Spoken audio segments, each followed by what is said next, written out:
Wassalatu wassalamu ala rasulillah wa ala alihi wa sahbihi wa mawalah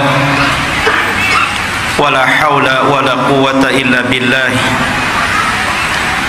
Faqala Allah azza wa jalla ya ayyuhalladzina amanu taqullaha haqqa tuqatih wa la tamutunna illa wa antum muslimun. Fa inna asdaqal hadithi kitabullah wa khairal huda huda Muhammadin sallallahu alaihi wasallam wa syarrul umuri muhdatsatuha wa kullu muhdatsatin bid'ah wa kullu bid'atin dhalalah wa kullu dhalalatin finnar. Ma'asyiral muslimin, jamaah sekalian yang dirahmati Allah Subhanahu wa taala. Alhamdulillah, pada malam hari ini kembali Allah Subhanahu wa taala pertemukan di Masjid Jabal Arafah, dan tidak henti-hentinya kita mendoakan kepada yang membangunnya dan juga yang memakmurkan masjid ini. Semoga Allah Subhanahu wa taala membalas dengan balasan yang lebih baik dari apa yang sudah dibangunnya. Salawat serta salam tak lupa saya haturkan kepada yang mulia alaihi salatu wassalam. Allahumma salli ala Muhammad wa ala alihi wa sahbihi wa man sara ala nahjihi ila yaumiddin. Pembahasan pada malam hari ini melanjutkan pembahasan yang kemarin, masih seputar huru-hara hari kiamat. Dan pada malam hari ini kita fokuskan kepada kisah tentang muqaddimah alamah kiamat besar, munculnya Imam Mahdi, dan juga makhluk yang paling jelek yang Allah Subhanahu wa taala ciptakan untuk memfitnah manusia, yang kita kenal di dalam Islam sebagai Dajjal. Ma'asyiral muslimin rahimani wa rahimakumullah. Sebelum saya menceritakan tentang dua manusia yang berbeda ini, suatu ketika Ali radhiyallahu an ketika menjadi khalifah di Kufah, ketika dia berkhutbah, tiba-tiba ada seseorang yang bernama Sa'sa'ah bin Suhan al-Abdi radhiyallahu an bertanya kepada Ali radhiyallahu an. Kata Sa'sa'ah bin Suhan, "Ya Amiral Mu'minin, mata yakhrujad Dajjal?" Wahai Amiral Mu'minin, kira-kira kapan munculnya Dajjal itu? Maka Amirul Mukminin Ali radhiyallahu an, beliau mengatakan, "Wahai Sa'sa'ah, engkau bertanya kepadaku sesuatu yang sangat besar, maka akan aku jawab, dan tolong ingat-ingat jawabanku." Maka Ali radhiyallahu an mengatakan, "Idza amatan nasu shalawat," apabila manusia sudah mulai meninggalkan salat, "wa adha'ul amanah," apabila manusia sudah melalaikan amanah, "wa kana al-hilmu dha'fa wadh-dhulmu fakhra," dan ketika sifat lemah lembut sudah melemah di hati manusia, kemudian kezaliman semakin menguat dan menjadi sebuah kebanggaan, maka di situ Dajjal akan keluar. Kemudian kata Ali radhiyallahu an, "Wa umara'uhum fajarah wa wuzara'uhum khawanah wa a'wanuhum zalamah wa qurra'uhum fasaqah." Dan ketika para pemimpin yang diangkat adalah pemimpin-pemimpin yang bejat, kemudian para menterinya adalah para pengkhianat-pengkhianat bangsa, dan para pendukungnya adalah orang-orang zalim, dan para ulamanya menjadi ulama-ulama ulama-ulama yang fasik, maka ketika itu Dajjal akan keluar.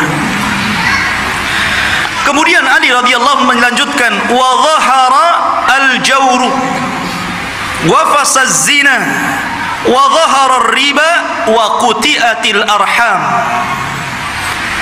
Dan ketika kezaliman dan kelaliman menyeruak di tengah-tengah bumi ini, kemudian menyebarnya zina, tampaknya riba, dan orang sudah mulai memutuskan silaturrahim, maka itu juga alamat telah dekatnya munculnya Dajjal. Kemudian kata Ali radhiyallahu an, wattukhidatil qainat wa syuribatil khumur.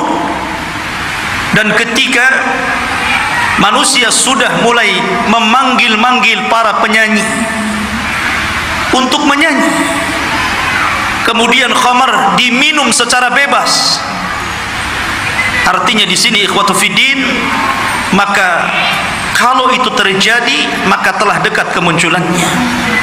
Dan hari ini kita lihat anak-anak kita dicuci otaknya oleh televisi-televisi. Kemudian dibayangkan kalau dia ingin seperti selebritis fulan dan fulana,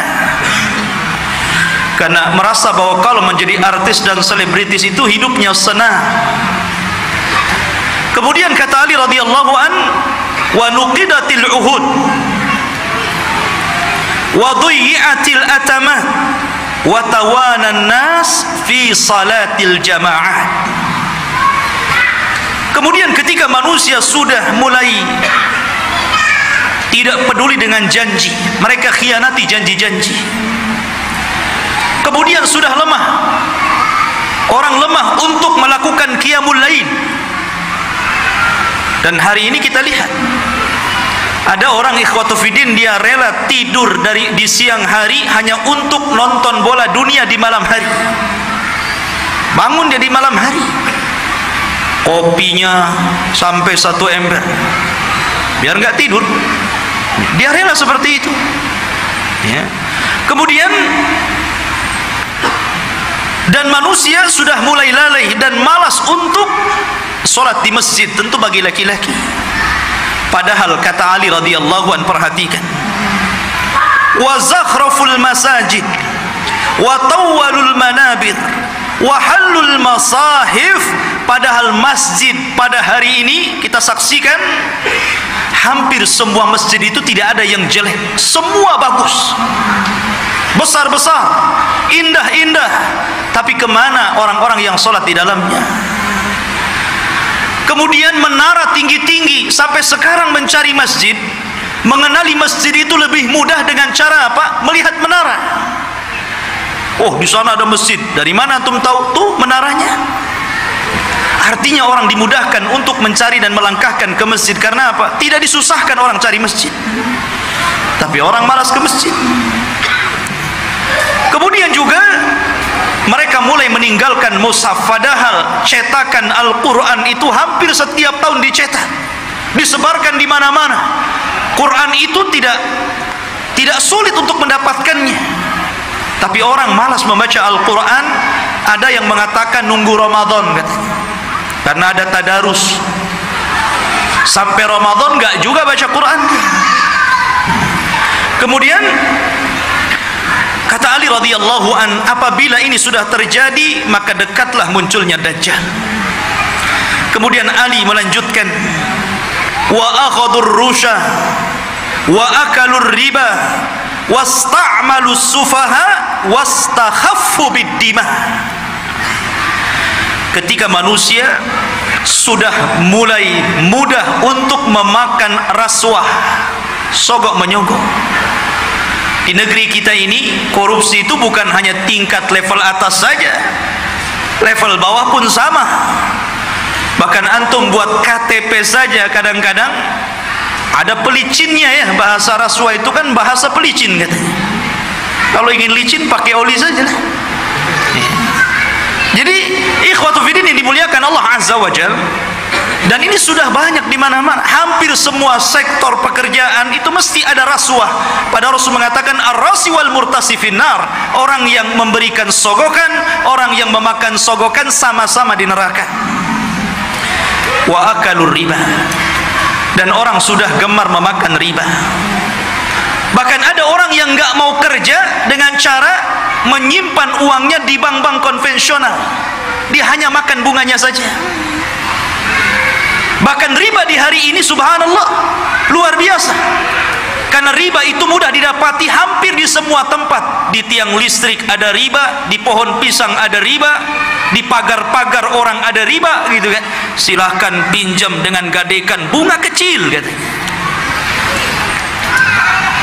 Jadi semua orang terlibat dengan riba. Kemudian ketika manusia sudah mulai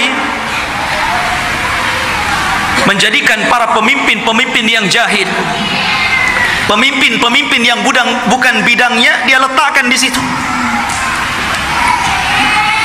Harusnya ketika Anda mencari pemimpin atau pengurus untuk memimpin sesuatu, cari pemimpin-pemimpin yang layak dan bisa mengurus urusannya. Contoh saja umpamanya yang paling mudah pesantren ataupun yayasan. Kadang orang-orang mencari pemimpin yang bukan orang-orang ahli agama. Macam mana orang yang bukan ahli agama memimpin pesantren yang notabene di situ diajarkan Al-Quran dan Sunnah? Jadi apa itu pesantren jadinya? Ini okelah pesantren-pesantren. Nah yang lebih dari itu seperti kepala desa, lurah, camat, bupati, sampai kepada presiden. Ketika manusia sudah melalaikan itu, dan mereka juga menganggap remeh persoalan darah. Kalau orang sudah menganggap remeh persoalan darah, ikhwan, maka itu alamat telah dekat keluar Dajjal. Anda bisa saksikan hari ini di medsos, setiap hari kita mendengar ada orang yang membunuh dan ada orang yang dibunuh. Sampai sering saya katakan orang yang membunuh bingung kenapa bisa membunuh, orang yang dibunuh lebih bingung lagi kenapa Anda membunuh saya. Apa alasan saya Anda bunuh? Makanya bayi-bayi yang dibuang itu kemudian meninggal dalam kardus, meninggal di solokan, meninggal di tong-tong sampah, meninggal di parit-parit, itu di hadapan Allah akan datang ke hadapan Allah dan mengatakan wal mau'udatu su'ilat bi ayyi dzambin qutilat. Atas dosa apa kau bunuh aku? Aku ini salah apa? Aku masih kecil, aku tidak mendolimi siapapun, aku masih fitrah, kenapa aku dibunuh? Kemudian kata Ali radhiyallahu anhu, kalau sudah seperti ini dekatlah munculnya Dajjal. Kemudian kata Ali radhiyallahu anhu, wa ba'ud dina bid dunya. Dan ketika manusia sudah mulai menjual agama dengan murahnya urusan dunia. Ada seorang wanita nikah dengan bule, nikah dengan orang-orang yang di luar daripada agama Islam. Dia rela pindah agama, yang penting rekening saya gendut, kendaraan saya mewah, rumah megah, kos-kosan banyak, dan begitu seterusnya. Kemudian kata Ali radhiyallahu anhu, wattajaratil mar'atu ala zawjiha hirsan ala dunya. Diperhatikan ibu-ibu. Dan ketika kaum wanita mudah untuk meminta cerai kepada suaminya hanya urusan dunia. Saya sering ke pengadilan agama dan saya lihat tingkat perceraian itu luar biasa di Batam. Dan banyak para wanita yang menggugat cerai suaminya hanya gara-gara faktor dunia. Bukan tidak boleh menggugat cerai, kalau ada alasannya silahkan. Tapi kalau urusan dunia, kemudian itu menjadikan seorang istri kurang ajar kepada suami dan meminta cerai begitu saja, apalagi karena ada orang ketiga yang lebih hebat, lebih wah, lebih banyak hartanya, ini sudah lain urusannya. Kemudian kata Ali radhiyallahu an, wa raqibatin nisa 'alal mayasir. Nabi SAW radhiyallahu an meramalkan seperti ini. Tentu beliau mendapatkan informasi dari Nabi. Dan apabila wanita sudah mulai membawa kendaraan sendiri. Di zaman Rasul kendaraan pakai kuda, pakai unta, jarang perempuan naik unta kan? Paling dibonceng. Makanya di sini Ali tidak mengatakan dan para wanita menaiki al-ibil, unta, tetapi mengatakan al-mayasir, ditujukan kepada kendaraan-kendaraan modern. Mobil, motor. Ya, kalau mungkin jaraknya bukan jarak safar, hanya keliling-keliling di Batam, ke pasar. Ini terkadang jarak safar, jarak tempuh yang disunahkan untuk mengqashar dan menjamak sholat pun kita dapati ada perempuan berani loh bawa mobil sendiri tuh. Sudah tidak ada mahram, nekat lagi. Ya. Maka ini juga alamat dekatnya munculnya Dajjal. Kemudian kata Ali radhiyallahu watashabbahna nisa birrijal watashabbahar rijalu bin nisa. Ketika mulai perempuan meniru gaya laki-laki, dan ketika laki-laki sudah memakai atribut-atribut perempuan, maka ini pun telah dekat munculnya Dajjal. Kita saksikan hari ini. Kalau laki-laki cari levis ke pasar, habis tuh diborong perempuan. Kalau laki-laki cari celana jeans gitu kan, habis, nggak ada, diborong sama mbak-mbak katanya. Akhirnya laki-laki terpaksa beli rok, ya, beli pakaian-pakaian perempuan. Artinya seperti ini kan. Anda bisa bayangkan tuh, pakaian laki-laki tapi pakai jilbab gitu kan, ketat, pakai lepis, pakai kaos, tapi jilbaban pula dia. Ya. Yang laki-lakinya parah lagi, anting-anting itu untuk perempuan dia letakkan tutup botol aqua di sini di kupingnya. Antum tahu? Anak itu lihat ada orang pakai anting-anting laki-laki itu, botol aqua di sini. Ya Allah, ini kan atribut perempuan, kenapa pula dipakai laki-laki? Bahkan yang lebih parah, apa yang disebut dengan LGBT itu sudah mulai melembaga loh di negeri kita ini. Mulai melembaga. Bahkan tahun kebelakang itu saya pernah mendengar informasi sampai mereka membuat fikih LGBT. Anda bisa saksikan tuh, fikih LGBT, bagaimana cara wudunya LGBT, bagaimana cara sholatnya LGBT, bagaimana cara puasa LGBT, dan minta pula kemudian diresmikan supaya majelis ulama itu memberikan muqaddimah. Ini kan sudah gila ini. Mereka nggak tahu bagaimana hukuman kaum Lut.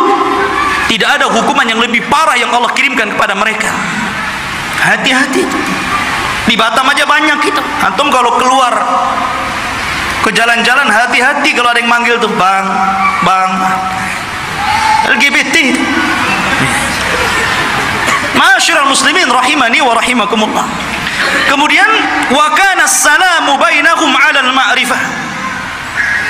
Ketika antum mengucapkan salam kepada orang yang antum kenal saja, yang antum nggak kenal nggak antum ucapkan salam. Padahal jelas nih, yang pepasan dengan kita ini pakai songkok, pakai pakaian koko gitu kan, rapi. Kita yakin dia muslim, ya jalan biasa saja. Paling antum itu mengucapkan salam sama yang antum kenal saja. Kalau nampak ada janggutnya, celananya cingkrang, pakai gamis, assalamualaikum. Nah ini sudah tanda-tanda ini. Kemudian kata Ali radhiyallahu an, wa syahida syahidun min ghairi an yustashhad wa halafa min ghairi an yustakhlaf. Ketika manusia sudah mulai berani menjadi saksi padahal dia bukan saksi, bersumpah padahal dia tidak diminta sumpah, anda bisa mendapatkan di pengadilan-pengadilan ini. Ada orang yang saksi itu dijual, dibeli. Kamu jadi saksi bayar sekian. Kamu bersumpah saya bayar sekian. Ini banyak sekali yang seperti ini. Saksi jualan. Kemudian kata Ali radhiyallahu an, wa labisu juludadh-dha'ni ala qulubid di'ab wa kanat qulubuhum amarrun minas sabri wa alsinatuhum ahla minal asli wa sarairuhum antanu minal jiyaf. Dan ketika manusia-manusia sudah memakaikan bulu-bulu kambing, kulit-kulit kambing pada hati-hati serigala, padahal hati mereka adalah hati yang beracun, yang tidak pernah sabar. Padahal mulut mereka hanya manis di bibir, tapi tidak sebagaimana hatinya. Dan kehidupan pribadi mereka lebih busuk dibandingkan bangkai, kata Rasul. Nabi SAW ingin menyindir siapa? Ali radhiyallahu ingin mengisyaratkan kepada manusia siapa? Orang-orang yang hanya menampakkan kebaikan, padahal di belakangnya orang ini buruk.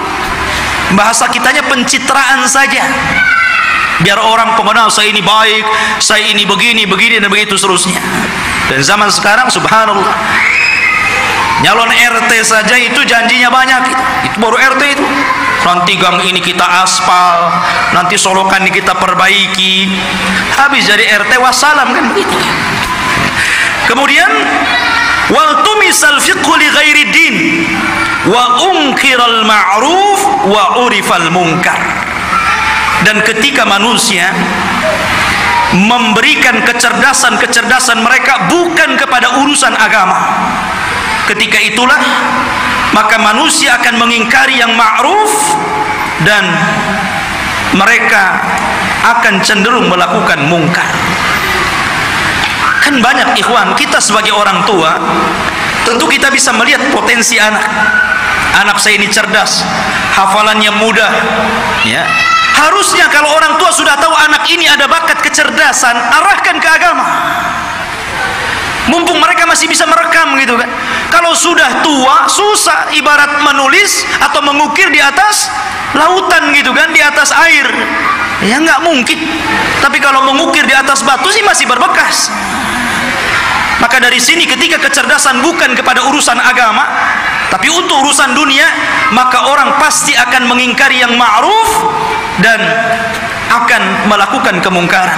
Kata Ali, kalau sudah tersusun beberapa masalah ini, maka pasti kedekatan munculnya Dajjal sudah dekat. Fannajatun najah, hati-hati kalian, selamatkan diri kalian dan selamatkan diri kalian. Ikhwatu fiddin yang dimuliakan Allah Subhanahu wa taala. Kita tahu bahwa ketika fitnah sudah menyebar di sana dan di sini, apa yang saya katakan tadi, dan hampir semua yang dikatakan Ali radhiyallahu an berlaku. Dan itu kita saksikan bermunculan setiap hari, dan Anda bisa saksikan di medsos-medsos yang kita lihat setiap hari. Apa yang disebutkan Ali itu bermunculan tuh satu-satu.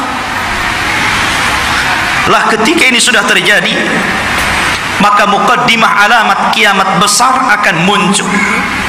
Apa muqaddimah alamat kiamat besar?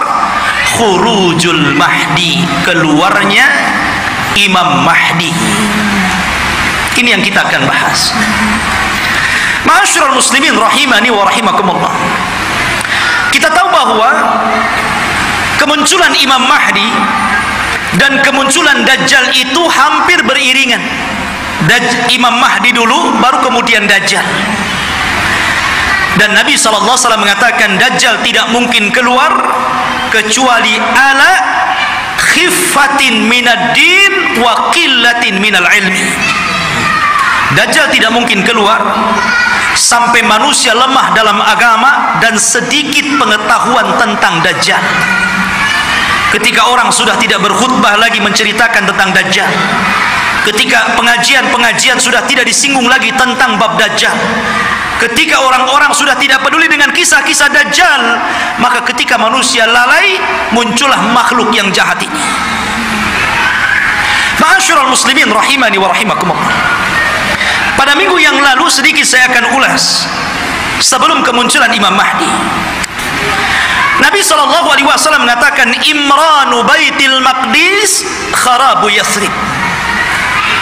Apabila pusat kekuatan kaum muslimin sudah dipusatkan di Baitul Maqdis, di Yerusalem, alhamdulillah, kita bersyukur kepada Allah Subhanahu wa taala. Allah telah menggagalkan keinginan barat untuk memindahkan Israel Raya di tengah-tengah kota Yerusalem. Ini sebuah nikmat. Tapi walaupun kemudian terjadi, maka itu adalah alamatul kiamah. Itulah yang memang akan berlaku di akhir zaman. Berarti kalau ini berlaku, tanda-tanda itu semakin dekat dan dekat.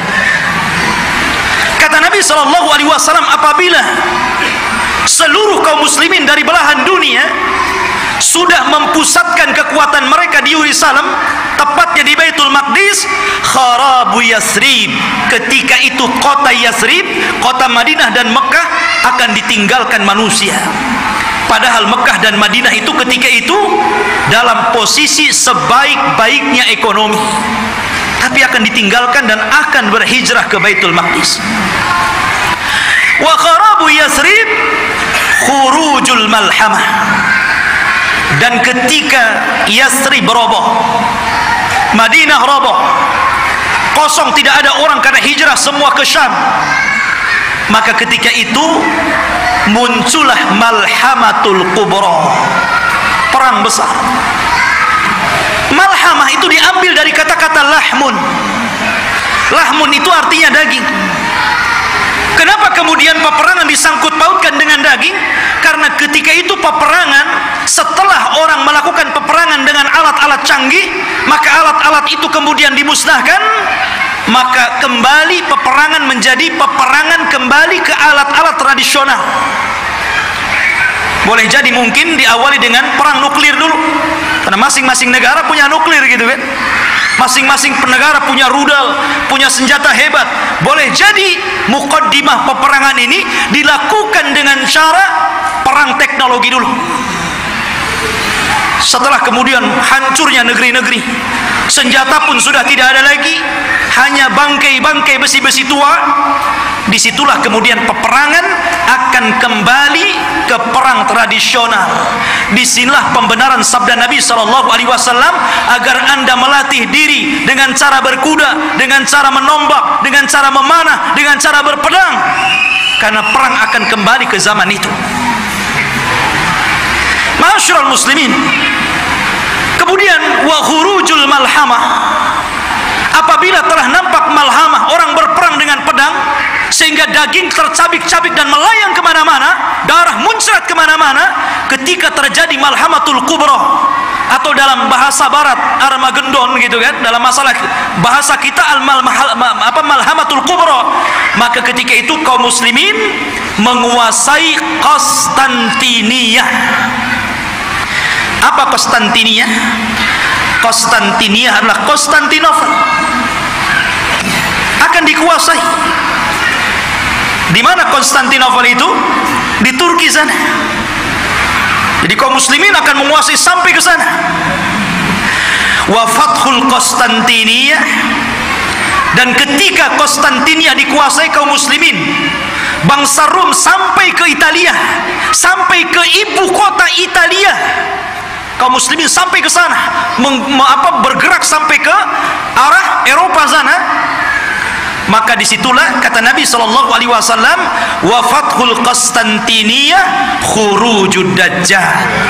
Ketika kaum muslimin memenangkan perang besar, perang Konstantiniyah, maka ketika itu munculnya dajjal. Ma'asyiral muslimin rahimani wa rahimakumullah, kita tahu bahwa pusat kekuatan kaum muslimin, saya katakan kelak akan berada di Palestina, tepatnya di Yerusalem, Baitul Maqdis. Semua kaum muslimin, tentara-tentaranya dari berbagai macam negara akan bergabung di situ. Maka disitulah ikhwatu fiddin, Barat ini punya kepentingan. Mereka hendak menghancurkan bangsa-bangsa yang menurut mereka itu sangat kuat dan tidak bisa dikalahkan oleh sendiri. Maka akhirnya mereka melakukan perdamaian bersama kaum muslimin untuk sama-sama menyerang bangsa-bangsa yang menurut orang-orang Romawi itu sangat berbahaya bagi mereka dan juga kaum muslimin.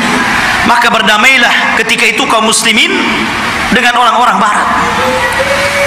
Dan hari ini juga berdamai, ya kan?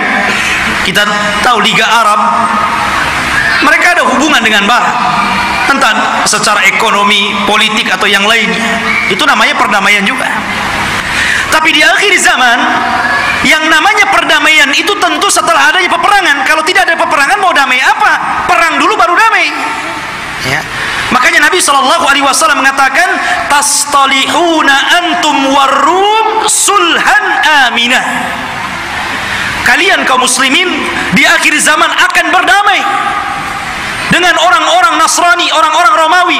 Dan ketika itu orang-orang Romawi aktsarun nas, orang yang paling banyak pasukannya. Mereka tuh banyak sekali. Cuman masalahnya, kalau memang orang-orang Nasrani itu mereka kuat, kenapa tidak langsung menyerang kaum muslimin? Karena kaum muslimin itu walaupun sedikit ditakuti oleh orang-orang kafir. Lihat di zaman Rasul, perang Badar 300 melawan 1.300, menang. Lihat perang Mu'tah. Antum tahu perang Mu'tah?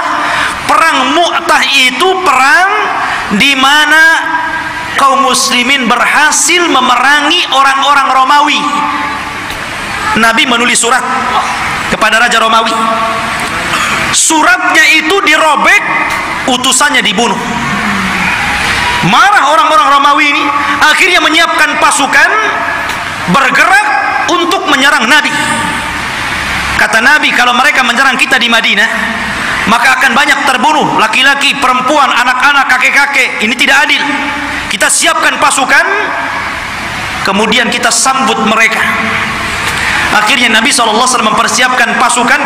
Kata Nabi, wahai Zaid, peganglah bendera. Kalau kau mati, ganti dengan Ja'far. Kalau Ja'far mati, ganti dengan Abdullah ibn Rawahah. Perangkat. Dan diantara pasukan ada Khalid ibn Walid, tapi tidak dijadikan pemimpin karena baru masuk Islam. Berangkat mereka ke Mu'tah. Ya. Ketika melihat jumlah mereka berlipat-lipat banyaknya dengan kaum muslimin, wajar, manusia. Zaid mengatakan, apakah kita perlu pulang ke Madinah memberitahu Rasul atau bagaimana? Nggak imbang nih, pasukan Romawi banyak sekali, sementara pasukan kita sangat sedikit sekali. Tetapi karena mereka sudah kadung keluar membawa pasukan besar, sementara pasukan Romawi lebih besar daripada itu, akhirnya Allah takdirkan mereka pun melakukan peperangan. Subhanallah, di awal peperangan Zaid meninggal dunia. Kemudian bendera ditangkap oleh Ja'far. Ja'far meninggal dunia, terputus seluruh anggota badannya, termasuk dua tangannya terputus.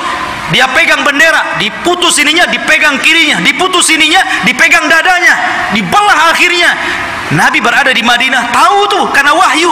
Kata Nabi, semoga kedua tangan Ja'far digantikan kedua sayap di sorga dan dia bisa terbang sesukanya. Ja'far meninggal dunia, dipegang Abdullah ibn Rawahah. Abdullah ibn Rawahah meninggal dunia, bingung kaum muslimin. Ini tidak ada lagi pemimpin pasukan. Maka mereka melirik kepada Khalid ibn Walid. Akhirnya dipegang dialah. Dia punya strategis perang yang luar biasa. Pasukan yang ribuan itu bisa dikalahkan oleh strategis Khalid ibn Walid. Sampai ada seorang Romawi bertanya kunci kemenangan kepada Khalid. Khalid, bagaimana engkau bisa memenangkan peperangan ini sementara jumlah kalian kecil dan jumlah kami besar? Kemudian Khalid memberikan kuncinya. Kata Khalid, nahnu qaumun nuhibbul maut kama tuhibbul haya. Kami kaum yang cinta kematian sebagaimana kalian cinta kehidupan. Berani mati, itulah kuncinya. Ya, ma'asyiral muslimin rahimani wa rahimakumullah. Lah, perang ini akan berlaku kelak di akhir zaman.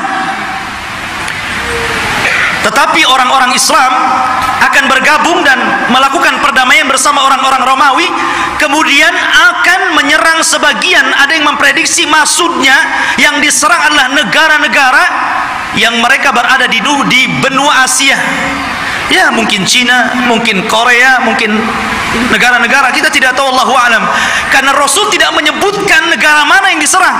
Rasul hanya mengatakan wa tagzuna aduwan min waraihim. Kalian akan berperang dengan musuh dari belakang kalian. Tidak disebutkan siapa mereka. Tetapi perang ini adalah gabungan pasukan kaum muslimin dan Romawi menyerbu negara itu dan dimenangkan. Ketika dimenangkan ini akhirnya saling mengklaim. Kata orang Nasrani, ini kemenangan kami. Kata orang Muslim, tidak, ini kemenangan kami. Sehingga muncullah satu orang Romawi, satu orang Salibi mengatakan, ghalabas salib, ghalabas salib, ghalabas salib. Sungguh kami salib yang menang, kami salib yang menang, kami salib yang menang. Datanglah seorang Muslim mengatakan, balillah ghalab, bahkan Allah yang memenangkan perang ini. Akhirnya saling berdebat, terjadilah perkelahian, maka sang salib orang Nasrani dibunuh kaum muslimin. Dari sinilah orang-orang Romawi berkhianat. Berkhianat. Padahal mereka tertulis melakukan perjanjian itu 10 tahun. Ada yang mengatakan di tahun ketiga, ada yang mengatakan di tahun kelima, mereka berkhianat. Atas pengkhianatan inilah, maka kemudian mereka hendak menyerang kaum muslimin, menyiapkan pasukan besar. Dan kaum muslimin butuh pemimpin untuk melawan Romawi. Dari sinilah apa yang kita bahas malam ini, khurujul Mahdi, muncul Imam Mahdi untuk melawan orang-orang Romawi. Ma'asyiral muslimin rahimani wa rahimakumullah. Kalau kita cerita Al-Mahdi al-Muntadhar, Imam Mahdi yang kita tunggu-tunggu kemunculannya, Nabi SAW menyebutkan sifat-sifatnya. Kenapa Nabi SAW menyebutkan sifat-sifatnya?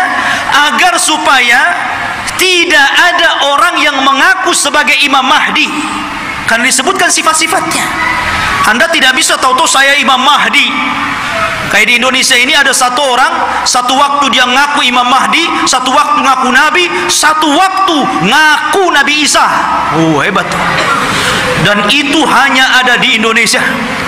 Ya. Siapa dia? Lia Aiden. Antum pernah kenal kasusnya Lia Aiden? Sampai di penjara.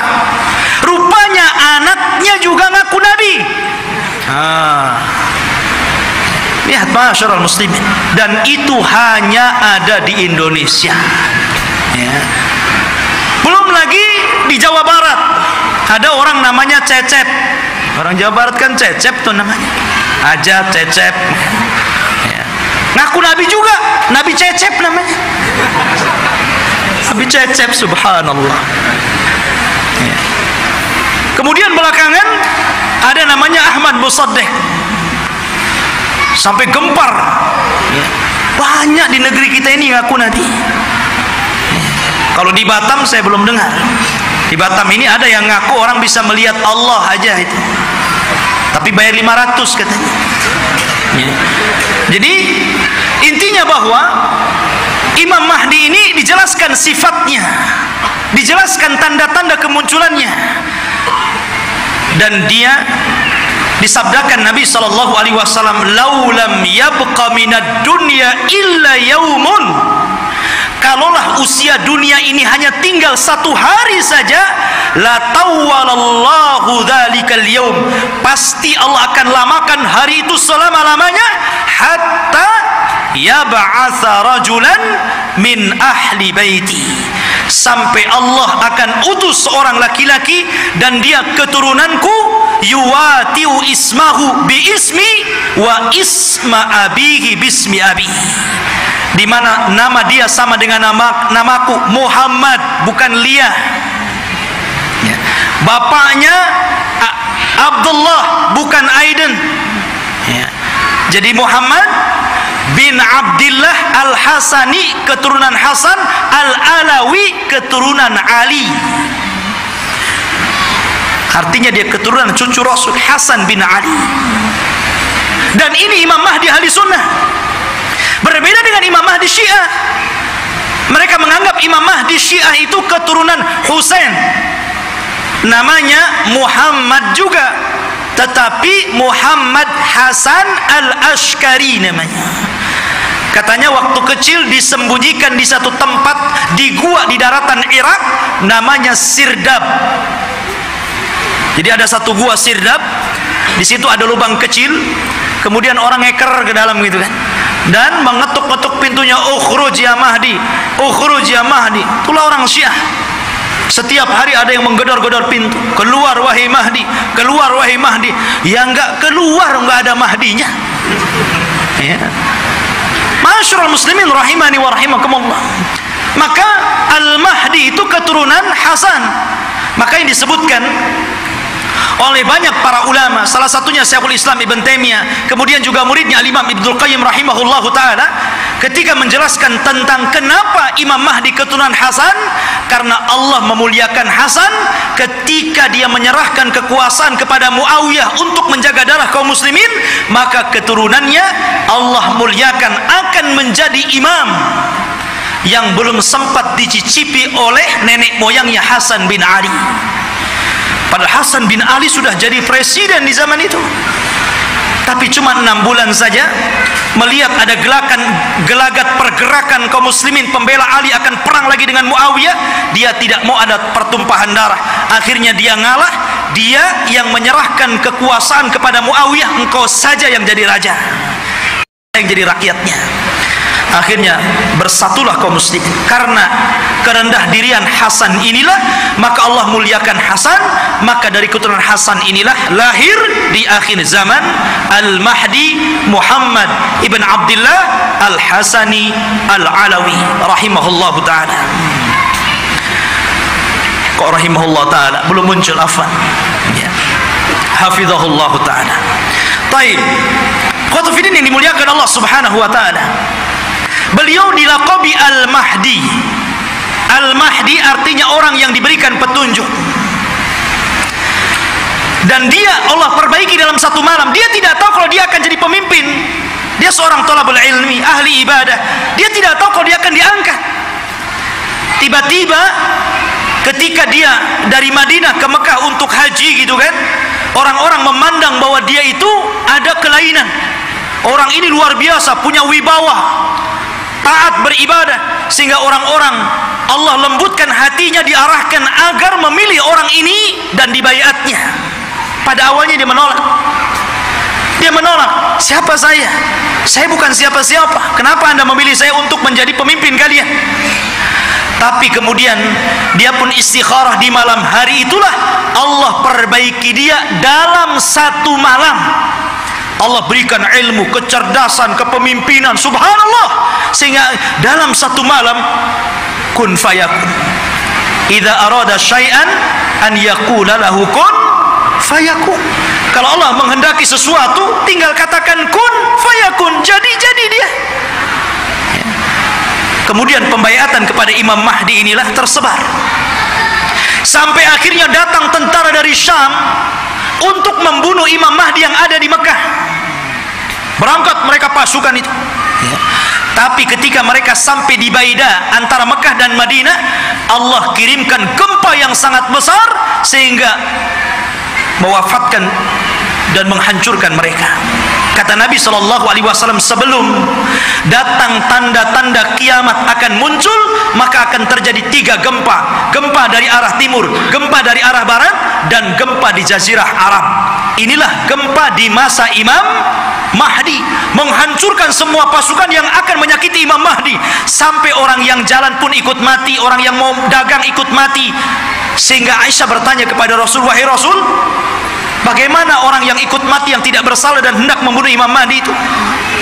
Kata Nabi SAW, yub'atsu yaumal qiyamah ala niyatihim.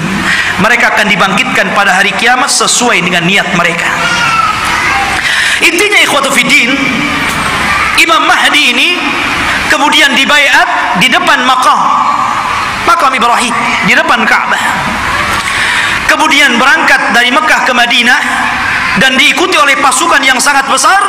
Kemudian mereka hijrah ke Syam, bergabung dengan pasukan yang sudah siap tempur melawan orang-orang Romawi.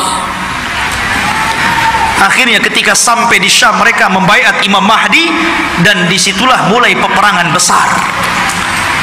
Perang besar Malhamatul Kubra.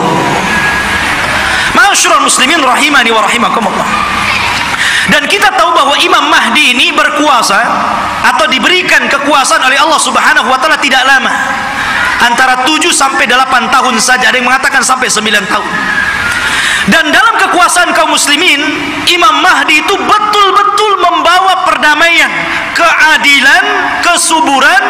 Bahkan saking adilnya Imam Mahdi, Allah turunkan berkahnya dari langit karena dia telah berhukum dengan hukum Allah.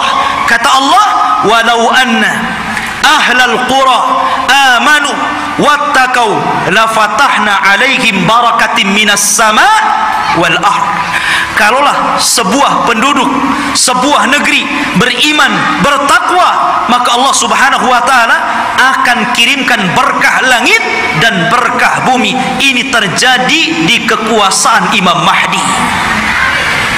Kaum muslimin harta dibagi rata sehingga tidak ada miskin, tidak ada kaya, semua sama.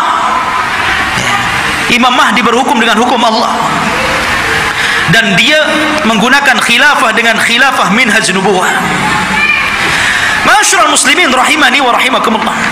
Lah ketika Imam Mahdi memimpin pasukan ini, kemudian Imam Mahdi berhasil menyerang orang-orang Romawi sampai ke jantung kotanya. Kemana? Ke Itali. Romawi di mana? Di Itali. Jadi bergerak dengan pasukannya sampai menyerbu orang-orang Romawi itu sampai ke jantung kotanya, ke Itali sana. Ketika menang dalam peperangan, para sahabat sudah merasa kaya dengan harta rampasan perang. Karena kalau perang itu ikhwan, kalau musuh kalah kan semua jadi milik kaum muslimin. Tanah milik kaum muslimin, rumah milik kaum muslimin, kendaraan milik kaum muslimin, kaya. Ya. Makanya tidak ada bisnis yang lebih menguntungkan kecuali perang. Kalau menang dapat segalanya, kalau kalah ya mati lantung. Artinya di sini ikhwatul fiddin yang dimuliakan Allah Azza wa Jalla, maka ketika sudah sampai dimenangkan itu, mereka berada di Eropa, itu berada di Itali, dan dimenangkan kaum muslimin, maka mereka sedang beristirahat di bawah-bawah pohon zaitun sambil menggantungkan pedang-pedang mereka, menunjukkan perang hari itu bukan dengan rudal, bukan dengan nuklir, tapi kembali ke pedang, kembali ke panah, kembali ke tombak, kembali ke kuda, kembali ke unta, persis di zaman Rasul. Disitulah syaitan datang, kemudian berteriak bahwa Dajjal telah muncul di Syam dan membawa pasukan dan akan masuk ke rumah-rumah mereka. Oh, mendengar itu, maka Imam Mahdi mengutus 10 orang yang berkuda. Kata Nabi SAW, aku kenal siapa nama-namanya, aku kenal bagaimana kudanya, dan mereka adalah sebaik-baik penunggang kuda pada hari itu. Itu Rasul yang mengatakan. Jadi mereka diutus Rasul untuk membenarkan apakah kedatangan Dajjal itu memang ada ataukah hanya isu. Jadi 10 orang ini yang sudah dijanjikan oleh Nabi SAW, kelak Imam Mahdi akan mengutus 10 orang. Rasul tahu namanya, Rasul tahu kudanya, dan mereka adalah penunggang-penunggang yang terbaik ketika itu. Berangkatlah 10 orang ini ke Syam. Rupanya tidak benar, tidak ada pasukan Dajjal yang akan menyerbu rumah-rumah mereka. Tapi memang pada hari itu Dajjal muncul. Dajjal muncul pada hari itu, tapi tidak menyerang rumah-rumah mereka, sehingga mereka bergerak tuh, pasukan kembali ke Syam. Disinilah bermula kisah Dajjal. Bicara tentang Dajjal ikhwatul fiddin yang dimuliakan Allah Subhanahu wa taala, Dajjal itu adalah makhluk Allah Subhanahu wa taala. Dia bukan Tuhan. Dia adalah keturunan dari Bani Adam. Bukan setan, bukan jin, bukan juga iblis. Bahkan dia lebih hebat daripada jin, lebih hebat daripada setan lagi. Tapi dia keturunan Bani Adam. Ma'asyiral muslimin, suatu ketika Nabi SAW mendatangi para sahabat. Sahabat sedang bicara tentang Dajjal.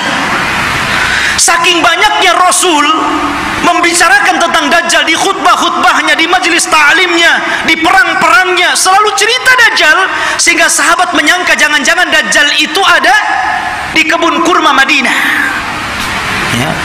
Maka Nabi SAW mendatangi mereka Dan sahabat mengatakan, ya Rasulullah, aktsartal hadis anhu fakhifna hatta dhananna anna ad-dajjal fi atrafin nakhli. Wahai Rasul, kau terlalu banyak menceritakan Dajjal sehingga kami takut jangan-jangan Dajjal itu sudah ada di kebun kurma. Maka Nabi SAW mengatakan, bukan demikian. Jangan kalian mencelaku karena aku banyak bercerita tentang Dajjal. Karena ini fitnah lebih besar daripada harta, lebih besar daripada fitnah anak-anak, lebih besar daripada fitnah peperangan yang menghancurkan negara dan membunuh kaum muslimin. Lebih besar daripada fitnah-fitnah ini semuanya. Kata Nabi SAW, ghairu Dajjal akhwafuni alaikum. Tidak ada yang lebih aku takutkan kepada kalian kecuali fitnah Dajjal. In yakhruju fikum, kalau seandainya Dajjal itu muncul kepada kalian, wa ana hayyun, dan saya masih hidup, fa ana hajijudunakum, saya yang akan melawannya, saya yang akan berperang dengan dia. Akan tetapi kata Rasul, iyakhruju fikum wa ana mayyitun, kalau Dajjal keluar kepada kalian dan saya sudah mati, fa kullu nafsin dha'iqatul maut, setiap jiwa pasti mati. Kata Nabi SAW, famru'un hajijunya nafsahu, maka setiap orang harus membela dirinya masing-masing, karena tidak ada yang bisa melawan Dajjal kecuali seorang Nabi, maksudnya Nabi Isa. Makanya ketika Nabi SAW mendengar ada di Madinah seorang anak kecil yang Allah berikan keanehan dari ilmu-ilmu jin, namanya Saf, atau dikenal dengan Ibnu Soyyad, anaknya seorang Yahudi. Sifat-sifatnya sama dengan Dajjal yang diceritakan Nabi, anak kecil ya. Bahkan sebagian para sahabat bersumpah bahwa dia Dajjal. Salah satunya Umar ibn Khattab radhiyallahu an bersumpah dia Dajjal, dan Rasul membiarkan sumpahnya dan tidak mengingkari. Akhirnya Rasul datang dengan Abu Bakar, dengan Umar, ingin mengecek tentang keberadaan anak kecil namanya Sauf, atau disebut dengan Ibnu Soyyad ini. Berangkat Rasul, kemudian masuk ke kampung Yahudi. Rupanya betul ada anak kecil yang sedang bermain-main dengan anak-anak yang lainnya. Kemudian Nabi memanggil anak kecil namanya Saf itu dan mengatakan, ya Saf, atashhadu anni Rasulullah? Wahai Saf, apakah engkau bersaksi saya adalah utusan Allah? Anak kecil nengok Nabi, kemudian dia mengatakan, ashhadu annaka nabiyul ummiyin, aku bersaksi engkau adalah Nabi yang diutus oleh Allah subhanahu wa ta'ala. Tiba-tiba Saf berbalik tanya kepada Rasul, ya Muhammad, atashhadu anni Rasulullah? Hei Muhammad, maukah kau bersaksi aku juga utusan Allah? Bayangkan, anak kecil ngomong di hadapan Rasul, mau enggak kau bersaksi saya juga utusan Allah sama dengan kamu? Kata Rasul, amantu billahi wali rasul, aku beriman kepada Allah dan kepada Rasulnya saja. Bahkan Nabi SAW makin yakin, karena Dajjal itu kemunculannya akan mengaku Nabi dan berakhir mengaku Tuhan ya. Maka kemudian kata Nabi SAW, ya Saf, inni khaba'tu laka khab'an. Wahai Saf, dalam hatiku, dalam dadaku, aku menyembunyikan beberapa kalimat, karena ketika itu Rasul baru diturunkan ayat kepadanya, surah kepadanya, namanya suratul Dukhan. Dan itu para sahabat belum tahu, baru turun kepada Rasul suratul Dukhan. Makanya Nabi menyembunyikan ayat itu dalam dadanya. Kata Rasul, wahai Saf, wahai Ibnu Soyyad, aku menyembunyikan beberapa kalimat di dadaku, coba tebak apa? Kata si Saf ini memandang dada Rasul, tiba-tiba dia mengatakan, duh, duh. Dia tidak bisa mengatakan dukhan, tapi sudah benar awalnya, karena Rasul menyembunyikan kalimat dukhan, tapi dia tidak sempurna. Dia mengatakan duh, duh, duh. Maka Rasul langsung mengatakan, ikhsha falan ta'du wa qadrak. Jelek engkau, celaka engkau, engkau tidak mungkin bisa meneruskan kalimat-kalimat yang ada di dadaku. Tapi dari Rasul makin bingung, jangan-jangan ini betul-betul Dajjal nih. Ya, dia tahu isi hati saya gitu. Anak kecil si Saf ini. Ya. Akhirnya Rasul pulang. Kemudian pada waktu yang lain dia ajak lagi Umar dan Abu Bakar ingin mengecek lagi keberadaan si Saf ini. Setelah ketemu dan hendak kemudian diintai dan kembali ingin diuji, tiba-tiba datang ibunya melihat ada Rasul sallallahu alaihi wasallam dan ibunya kenal. Ya Saf, ataka Muhammadun. Ya Saf, ataka Muhammadun. Hei Saf, Muhammad sudah datang di sampingmu. Maka Safun kemudian langsung pergi kemudian di belakang ibunya. Kata Nabi sallallahu alaihi wasallam, "Lau tarakathu latabayyana amruhu." Kalau ibunya ketika itu tidak memanggil-manggil, tentu aku sudah tahu siapa si Saf ini. Apakah Dajjal atau bukan Dajjal.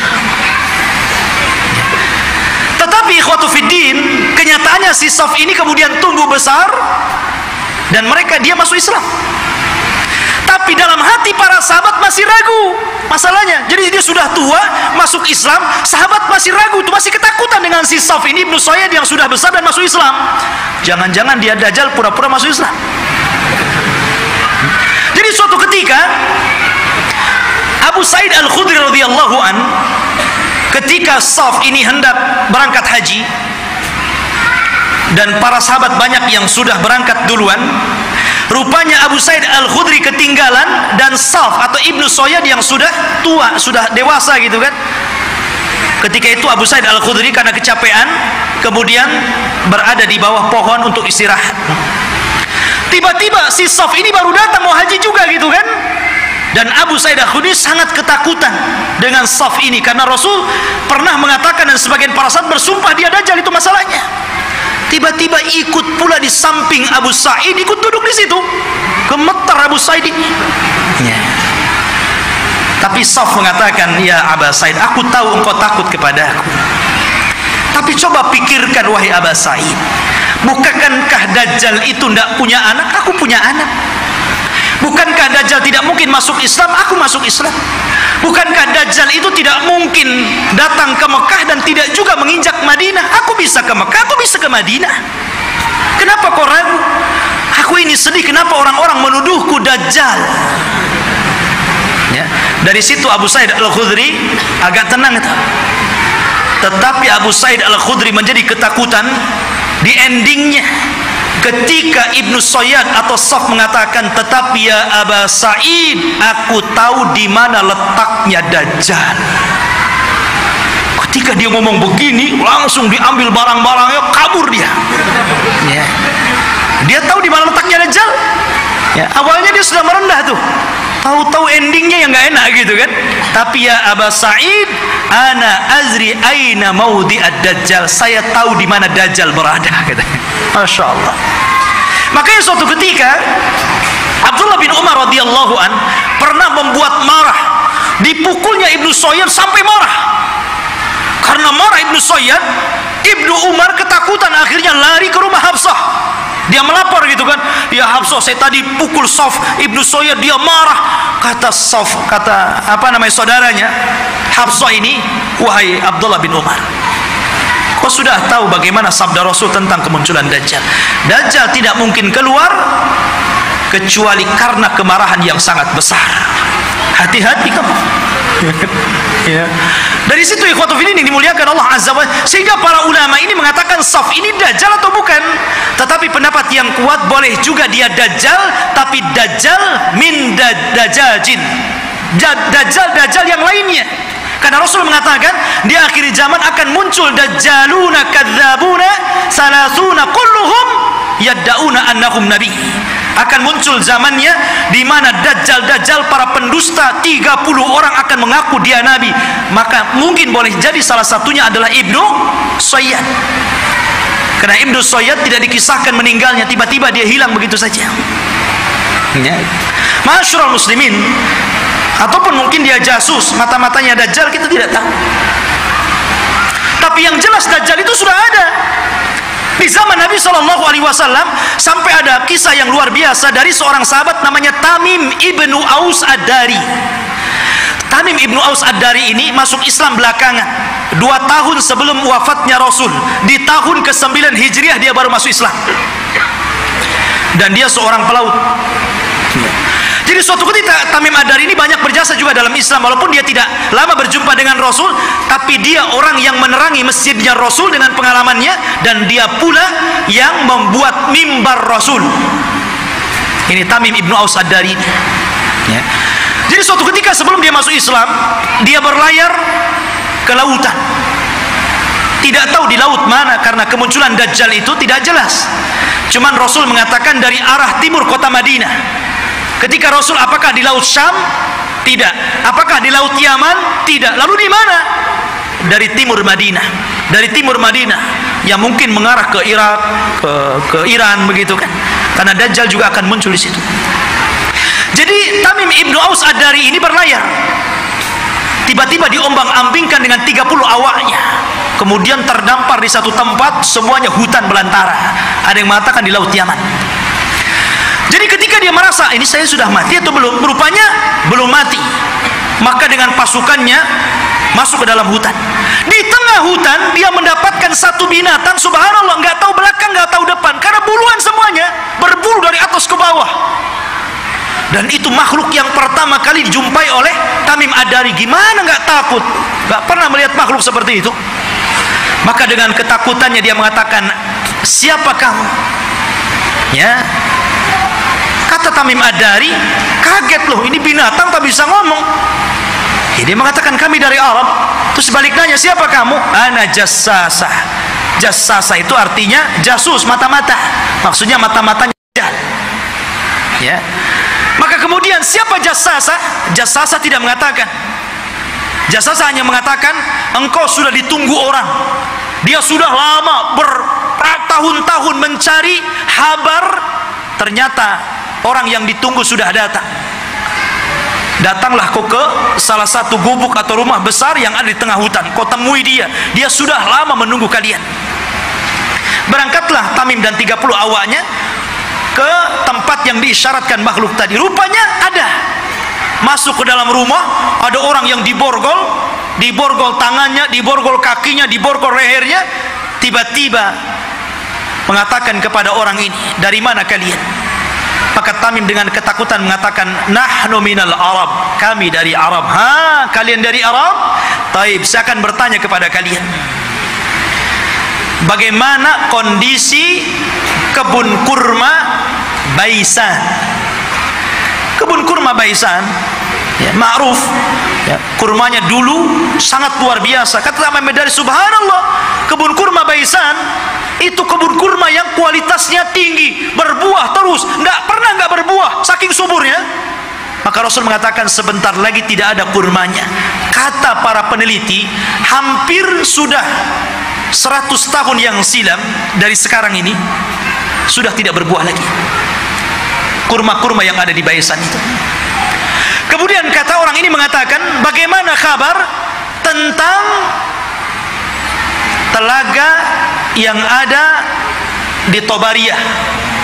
Telaga Tobariyah. Dan telaga Tobariyah itu telaga yang dijadikan orang-orang Israel untuk diambil air minum bersih mereka. Apakah nyusut atau tidak? Kata dia, oh masih banyak airnya. Dan katanya hari ini saya baca di Google itu, ya bisa percaya bisa tidak Google, kalau ingin yakin antum ke sana saja, ke Israel.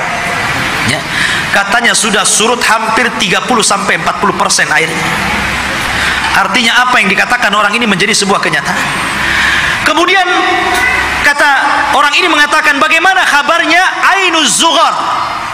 Ainuz Zughar, mata air Zughar itu mata air bersih yang biasa diambil minum dan untuk perairan ladang, dan itu berdekatan dengan Bahrul Mayyit, ya, dengan laut mati. Laut mati yang dulu kaum Lut diadab, kemudian ditimpakan dan sekarang jadi laut mati. Lah, Ainuz Zughar itu ada di sekitar itu. Kata orang ini, apakah masih berair? Ya, masih berair. Para petani masih ngambil airnya. Orang-orang masih minum di situ. Kata orang ini, sebentar lagi akan kering. Kemudian orang ini bertanya, apakah sudah tampak Nabi utusan Allah, Nabi Arab? Kata Tamim Ad-Dari, dia sudah sampai di Madinah, berhijrah dari Mekah. Apakah orang-orang membenarkan dan mendustakan? Iya, ada yang membenarkan, ada yang mendustakan. Kata Dajjal, sebaik-baik manusia adalah orang yang mengikuti dia. Dajjal saja nyuruh kita ikut Nabi, ya. Dia mengatakan apa? Sebaik-baik orang adalah ikut dia. Dajjal tuh, ya. Sekarang yang bukan Dajjal nggak mau ikut Nabi, nggak mau juga nyuruh orang ikut sunnah Nabi. Ada orang ikut sunnah Nabi dikatakan Wahabi, ya kan? Ma'asyiral muslimin rahimani wa rahimakumullah. Maka kemudian Tamim Ad-Dari ketakutan, nggak mau lagi berdialog banyak-banyak, gitu kan? Dia langsung pergi pulang, cari jalan keluar. Allah takdirkan sampailah dia ke Madinah tepat pada tahun 9 Hijriah. Kemudian masuk Islam. Disitulah dia bercerita tentang pertemuan dia dengan makhluk yang aneh itu. Kata Nabi, tahukah kamu, manusia yang kau temui itu adalah Dajjal. Artinya sudah pernah ditemui salah seorang sahabat. Dan inilah satu-satunya kisah dari sahabat yang diriwayatkan Rasul, kemudian diriwayatkan kepada para sahabatnya. Rasul tidak pernah mengambil riwayat dari para sahabat. Yang ada sahabat meriwayatkan dari Nabi. Ini tidak, Nabi meriwayatkan dari sahabat, kemudian diriwayatkan ke sahabat yang lainnya. Satu-satunya sahabat yang diambil riwayatnya adalah Tamim Ad-Dari. Karena Rasul kan tidak punya, apalagi Tamim Ad-Dari seorang Nasrani sebelumnya, ya. Maka dari situ ikhwatu fiddin, kata Nabi SAW di hadapan para sahabatnya, dia bercerita sambil bawa tongkat. Maka Nabi SAW mengatakan, kelak Dajjal itu akan sampai ke sini, maksudnya Madinah dan Mekah, tapi dia tidak akan bisa masuk. Dajjal itu hanya bisa yatarakab, hanya bisa mengintip di balik bukit Uhud. Karena seluruh kota Madinah dan Mekah akan dipagari malaikat, di tangannya pedang-pedang yang siap untuk membunuh Dajjal. Dajjal ketakutan. Dia hanya bisa melihat dari atas bukit Uhud. Dilihatnya Masjid Nabawi, tepatnya kuburan Nabi, bercahaya warna putih. Kemudian Dajjal mengatakan, hada qasrul abiyad, hada qasru Ahmad. Inilah istananya Muhammad, inilah istana putih. Dan subhanallah, apa yang dikatakan Dajjal menjadi sebuah kenyataan. Kalau antum umroh atau Allah takdirkan antum haji, gitu kan, cobalah antum melihat Masjid Nabawi di malam hari dari kejauhan. Naiklah ke bukit Uhud, gitu kan, antum lihat Masjid Nabawi, tepatnya kuburan Rasul, maka akan dilihat ada cahaya putih. Dari tempat itu ada cahaya putih yang ke atas, membenarkan apa yang dikatakan Dajjal.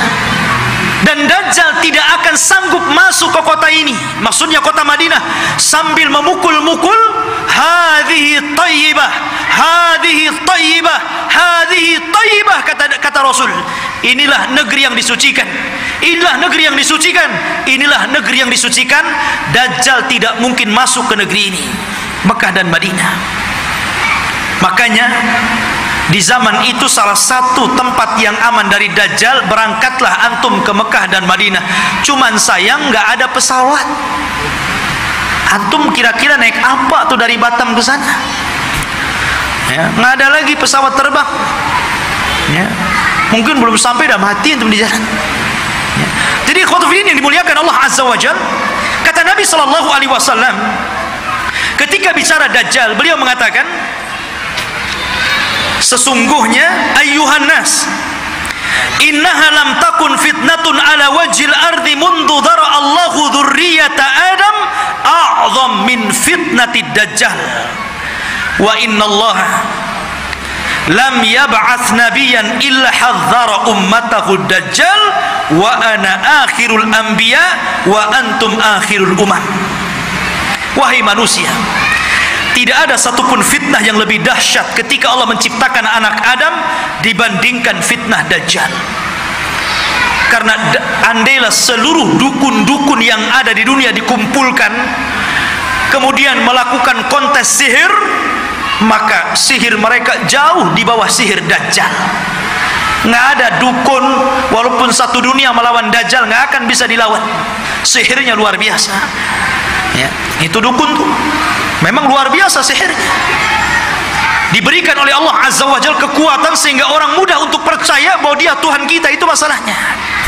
Kalau tukang sihir itu kan ma'ruf di zaman Nabi Musa. Justru ketika Nabi Musa menampakkan mukjizatnya, semua tukang sihir beriman kepada Musa, walaupun belakangan dibunuh semua oleh Fir'aun. Tapi mereka orang yang dimasukkan ke dalam sorga padahal tidak pernah sujud kepada Allah sedikit pun, karena beriman kepada Musa. Ya. Lah kata Nabi SAW, sejak zaman Adam dilahirkan dan anak cucunya sampai hari ini, tidak ada fitnah yang lebih besar daripada fitnah Dajjal. Dan tidak ada satupun Nabi yang Allah utus kecuali memperingatkan umatnya tentang kemunculan Dajjal. Nabi Syuaib memperingatkan umatnya tentang kemunculan Dajjal. Nabi Saleh, Nabi Yakub, nabi-nabi yang lainnya, Nabi Ibrahim, Nabi Sulaiman, Nabi Daud, dan seluruh para nabi, mereka mengingatkan tentang kemunculan Dajjal. Kalau seluruh para nabi dan rasul mengingatkan akan kemunculan Dajjal, termasuk juga Nabi kita Muhammad SAW, maka cukuplah ini bukti bahwa fitnah Dajjal itu sangat dahsyat, karena seluruh para nabi memperingatkannya. Ini antum harus paham. Ya. Ma'asyiral muslimin, sedikit kita mengenal ciri-ciri Dajjal. Dajjal itu keriting rambutnya. Bukan berarti yang keriting dia Dajjal. Jadi dia memiliki rambut keriting yang dipintal. Makanya Dajjal itu kusut sekali mukanya. Ya kan? Jadi antum tahu orang-orang yang keriting, habis dikeriting dipintal lagi. Ya. Tetapi dia tidak hitam kulitnya. Biasanya kan yang kriwal, yang dipintal-pintal itu kan kebanggaan orang-orang yang berkulit hitam kan. Dajjal tidak, kulitnya putih. Ada yang mengatakan kemerah-merahan. Jadi memang dia putih, tapi kusut. Ya. Kemudian dia buta sebelah mata kanannya, dan ada daging tumbuh di matanya, menonjol seperti anggur keluar. Jadi ada daging tumbuh. Kemudian di dahinya tertulis kafir. Bisa dibaca oleh seorang mukmin, baik yang pandai baca ataupun yang buta huruf. Semua bisa baca. Ya. Artinya bahwa semua orang bisa baca dia kafir, tapi semua orang ikut Dajjal. Itu masalahnya. Kan fitnahnya luar biasa. Sudah tahu di jidatnya ada kafir, masih ikut juga dia, kan begitu. Itulah fitnahnya. Karena dia bisa dibaca oleh siapapun. Yang pandai baca sama yang buta huruf bisa baca. Kemudian juga lehernya lebar, pendek besar, dan kakinya bengkok. Kakinya itu kayak busur panah. Kalau jalannya jelek sekali. Dan dia matanya sebelah awar. Dari sini menunjukkan kalau orang itu waras, beriman, imannya kuat, otaknya dipakai, tentu orang itu tidak mungkin mengakui orang seperti ini Tuhan, karena banyak cacatnya. Ya kan jelek itu orangnya, kok jadi Tuhan pula? Ya, dan mengaku ana rabbukum, saya Rabb kalian. Tapi masalahnya walaupun penampilannya seperti itu, tapi dia diberikan kekuatan oleh Allah yang Allah tidak berikan kepada yang lainnya. Makanya ketika Dajjal mengaku Tuhan, maka Allah langsung mengatakan innahu a'war fa innallaha laisa bi'a'war. Dajjal itu a'war, buta sebelah kanannya, dan Allah tidak buta dan tidak buta sebelah. Ya. Ma'asyiral muslimin rahimani wa rahimakumullah. Lah Dajjal ini ikhwatu fillah yang dimuliakan Allah Azza wa Jalla, dijelaskan juga di antara fitnah-fitnahnya secara umum, karena waktu juga yang terus berjalan. Di antara fitnah-fitnah Dajjal yang paling besar adalah mengaku nabi. Kemudian setelah itu mengaku Tuhan. Ini fitnah yang paling besar. Fir'aun ngaku Tuhan, gak punya kesaktian, makanya tidak banyak orang yang ikut Fir'aun. Itu karena takut saja nggak mengakui Fir'aun itu Tuhan, kan gitu. Begitu juga Namrud atau raja-raja zalim yang lainnya. Tapi Dajjal ini bukan karena takut, karena takjub dengan kehebatannya. Makanya orang banyak yang ikut Dajjal. Anda bisa bayangkan, Dajjal ini datang ke negeri yang rusak. Anggaplah kayak Suriah gitu kan, udah roboh, sudah nggak bisa lagi dibangun, nggak mungkin lagi mau berapa ratus tahun lagi membangun kota ini. Dajjal itu datang ke kota yang roboh itu. Kemudian Dajjal mengatakan, keluarlah wahai bumi, pembendaharaan kalian. Tiba-tiba kota itu kembali cantik, ya kan? Kembali subur, kembali mewah, kembali megah. Kambing-kambingnya penuh dengan susu, unta-untanya gemuk-gemuk. Subhanallah, Anda bisa bayangkan itu, ya. Siapa yang lebih hebat sihirnya dari tukang-tukang sihir dibandingkan Dajjal? Dan sebaliknya, kalau ada kota bagus, subur, banyak ternaknya, kemudian Dajjal lewat, kemudian tidak beriman kepada Dajjal, langsung ambruk, langsung gersang, langsung pada mati, gitu kan? Subhanallah, ya. Seperti ini fitnahnya. Bahkan suatu ketika Dajjal ini mendatangi sebuah perkampungan, kemudian mengatakan, bagaimana kalau kuhidupkan keluarga kalian? Apakah ibu kalian, apakah anak yang kalian cintai, atau siapalah, terserah di antara keluarga kalian, siapa yang mau kuhidupkan, kuhidupkan. Tapi syaratnya setelah itu beriman bahwa aku Tuhan kalian. Wah, orang kampung keluar semua tuh. Maka yang ingin ibunya dihidupkan, kata Dajjal, ditunjuk kuburan ibunya itu. Maka setan datang, fatamassala lahu kemudian berubah menjadi seolah-olah ibunya, seolah-olah anaknya, seolah-olah suaminya, seolah-olah bapaknya, seolah-olah kerabat-kerabatnya. Akhirnya mereka pun berkumpul, kemudian memeluk suaminya, istrinya, ibunya, macam-macam, dan mengatakan kepada keluarganya, ikutilah orang itu karena dia adalah Tuhan. Nah, lihat, seperti itu. Nggak ada tukang sihir yang bisa kayak gini, kecuali Dajjal, ya. Sampai suatu ketika dia hendak mendatangi Mekah dan Madinah, Dajjal memukulkan kakinya beberapa kali, pukulan terjadi gempa. Akhirnya seluruh orang kafir dan munafik yang ada dalam Madinah keluar semuanya. Ketika itu ada anak muda yang kuat imannya menantang Dajjal. Dia cari Dajjal di kerumunan pasukannya yang diikuti 70 orang-orang Asfahan, Yahudi Asfahan. Dan mereka menggunakan selendang-selendang yang hari ini orang-orang Yahudi memakainya, toyalis. Selendang yang dipakai di bahu-bahu mereka itu, toyalis namanya, ya. Lah kemudian anak muda ini ditangkap oleh tentara Dajjal. Kemudian ditanya, mau kemana mau kamu? Saya mau ketemu rajamu Dajjal. Di mana dia? Akhirnya dihadapkan. Kemudian Dajjal memerintahkan pasukannya untuk memukuli. Habis dipukuli dihadapkan kepada Dajjal.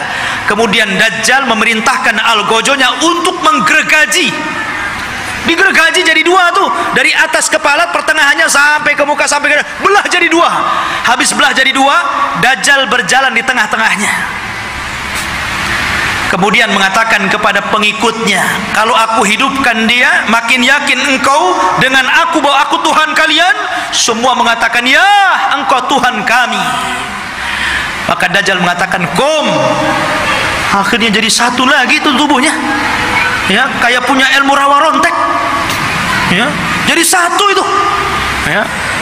Kemudian setelah itu Dajjal sudah menghidupkan lagi, semua orang berteriak, antal ilah, engkau adalah Tuhan.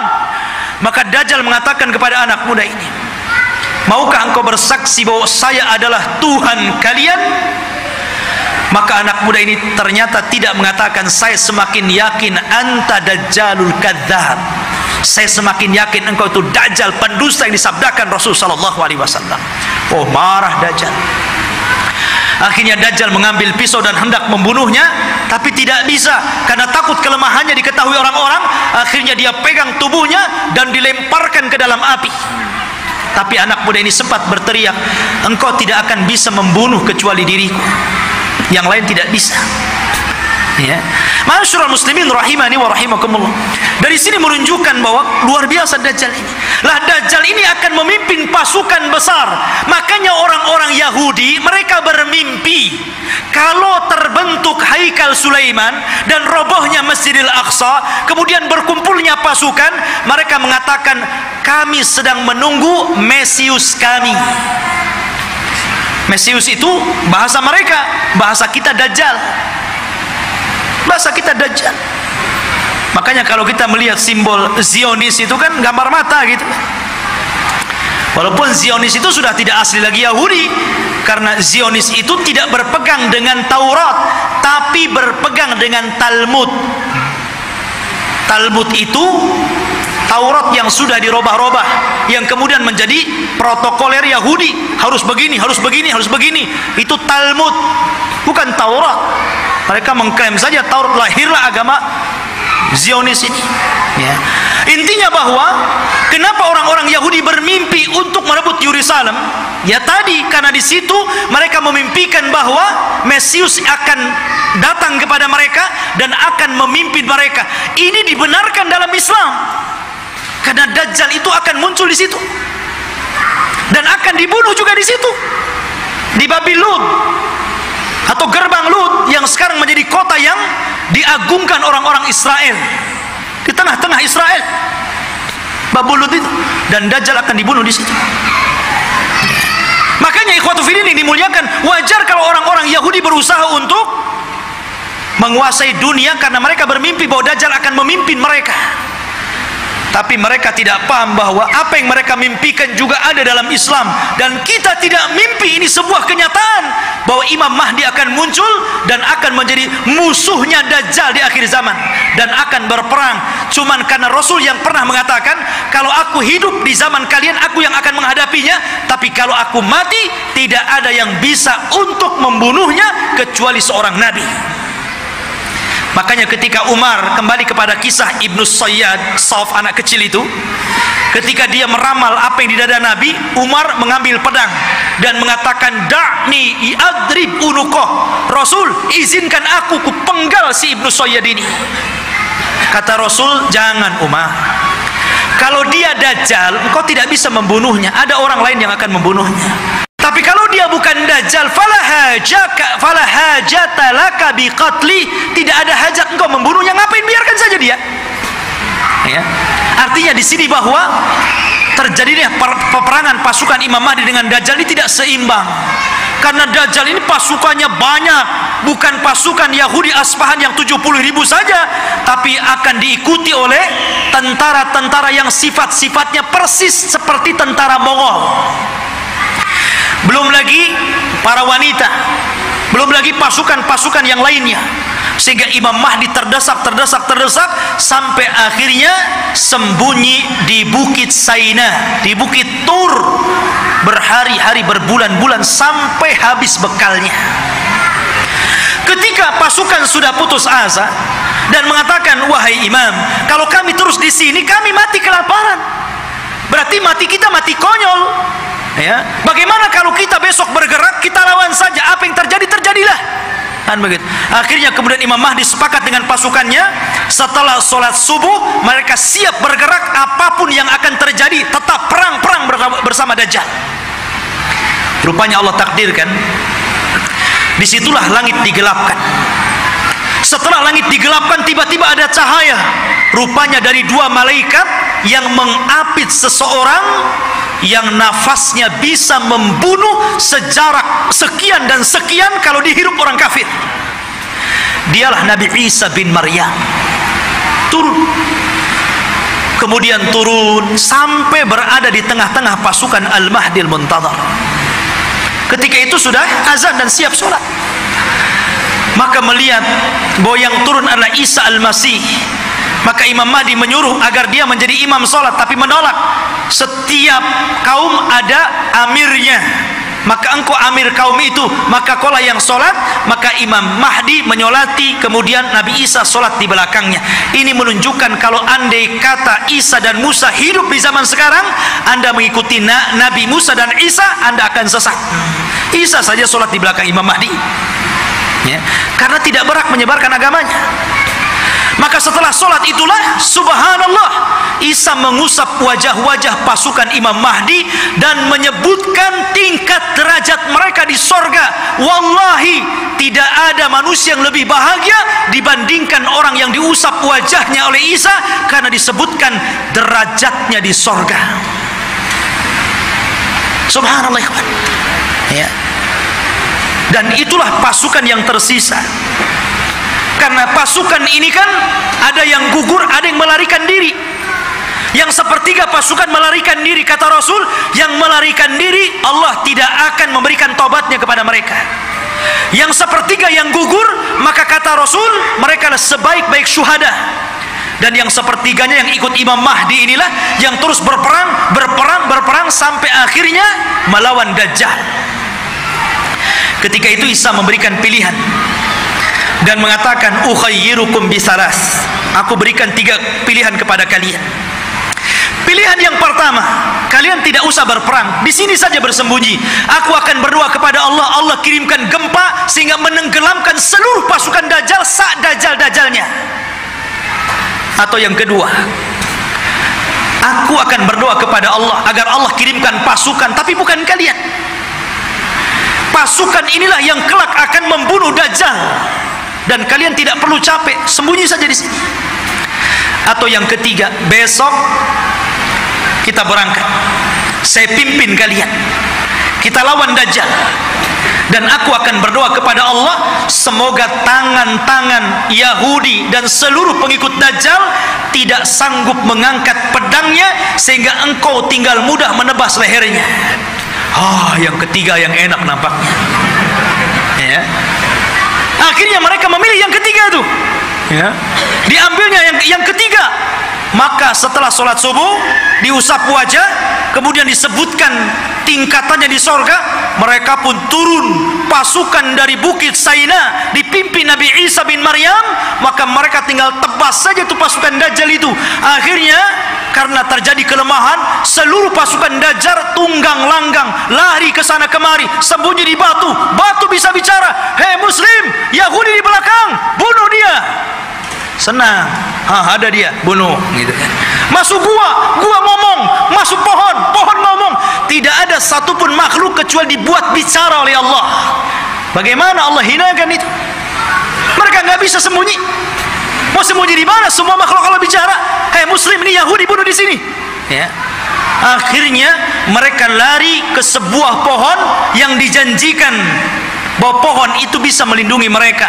Kata Nabi SAW, kecuali satu pohon, mereka tidak akan bicara, mereka akan melindungi orang-orang Yahud, dan pohon itu disebut Gharqad namanya, pohon Gharqad.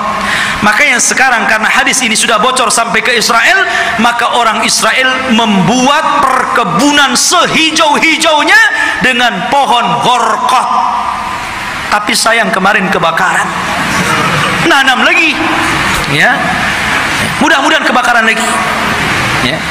Masyaallah muslimin. Tetapi dulu saya pernah mendengar ada orang cerita tentang beberapa tokoh-tokoh di Jawa Timur, kalau tidak salah, berkumpul mereka membicarakan tentang fatwa pohon Gharqad. Karena bentuk pohon Gharqad ini hampir mirip dengan cemara, ya. Sehingga kemudian sebagian mereka mengatakan bahwa jangan-jangan cemara itu adalah Gharqad. Sampai akhirnya ada yang memberikan ide, bagaimana kalau kita tebang semua pohon cemara itu, katanya, biar nggak ada orang Yahudi sembunyi di Indonesia, katanya. Bukan cemara, bukan Gharqad, ikhwan. Cemara ya cemara, biarkanlah cemara itu untuk penghijauan, gitu kan, ya. Jadi ikhwatu fillah ini dimuliakan. Jadi pohon Gharqad itulah yang tidak akan bicara. Makanya orang Yahudi mengembangkan pohon ini di mana-mana. Tetapi Dajjal berhasil dibunuh oleh Nabi Isa di Babul Lut. Babul Lut, benteng Lut yang sekarang jadi kota di Israel. Disinilah Nabi Isa mampu membunuh Dajjal, memenggal kepalanya, kemudian mengatakan kepada pasukan Yahudi dan Nasrani, inilah kepala kalian, inilah pemimpin kalian, sudah kubunuh. Dari situ mereka menyerah. lah yang tersisa dari orang-orang ahli kitab, dari orang Yahudi dan Nasrani. Akhirnya mereka beriman kepada Allah lewat perantara Isa, tapi bukan ikut agama Isa sebagaimana prasangka Nasrani.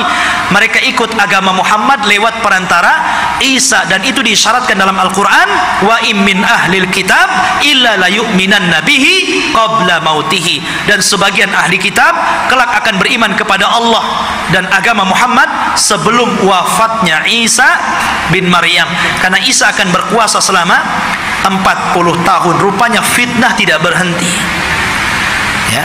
Nanti kita ceritakan fitnah yang lebih besar, yang lebih hebat lagi, fitnah yang kita kenal dengan Ya'juj dan Ma'juj. Kisahnya luar biasa, ya. Kisah Ya'juj dan Ma'juj itu luar biasa sekali untuk kita ceritakan, dan insya Allah kita lanjut pada minggu depan. Wallahu alam, kita cukupkan sampai di sini, mudah-mudahan ada manfaatnya. Subhanakallah bihamdika, asyhadu an la ilaha illa anta, astaghfiruka wa atubu ilaik. Allahu ta'ala alam. Assalamualaikum warahmatullahi wabarakatuh.